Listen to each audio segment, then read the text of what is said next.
Ready for a deep dive. Today, we're heading to New York. New York? But not just the city. Right. We're talking the whole state and all its quirks. It is a pretty fascinating place. Definitely. And we're using excerpts from this document called newyork.pdf. Oh, hi. It's got all sorts of interesting stuff. So our mission is to figure out what makes both New York City and New York State so unique. Sounds good to me. So let's start with the city.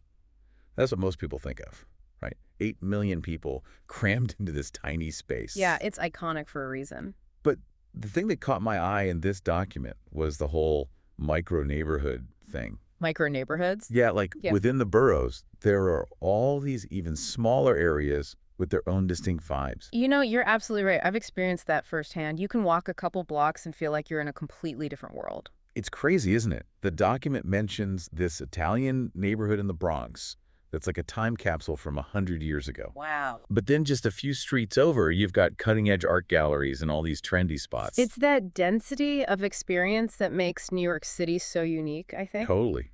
But it's not just the people, it's the physical layout, too. Yeah. Being on these islands has really shaped how the city has developed. Oh, absolutely. Limited space means you have to build up, which is why we have that incredible skyline. Exactly. And it's interesting because newyork.pdf points out that this also led to the creation of these amazing parks. Like Central Park. Yeah, it wasn't just some aesthetic choice. They needed that green space to give people room to breathe. That's pretty amazing when you think about it. You're in this massive metropolis, but you still have access to nature. Right. So we've got this intense urban environment, but then there's the rest of New York State, which I imagine is a completely different story. You'd be surprised how much open space there is. Really? The Adirondack Park alone is bigger than Yellowstone, Yosemite, and the Grand Canyon combined. No way. Seriously. Yeah. It's mountains, forests, lakes, just vast wilderness as far as the eye can see. That's hard to imagine coming from the cramped city. It really is. It's like two completely different worlds. And yet newyork.pdf mentions a surprising connection between them. Immigration has shaped both the city and the state in a big way.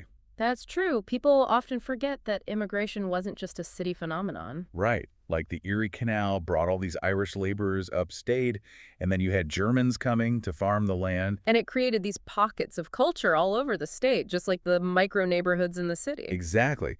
So we've got these two New Yorks shaped by similar forces, but resulting in these wildly different outcomes. It makes you wonder what someone would choose if they could only experience one. Yeah. Would you send them to the heart of Times Square?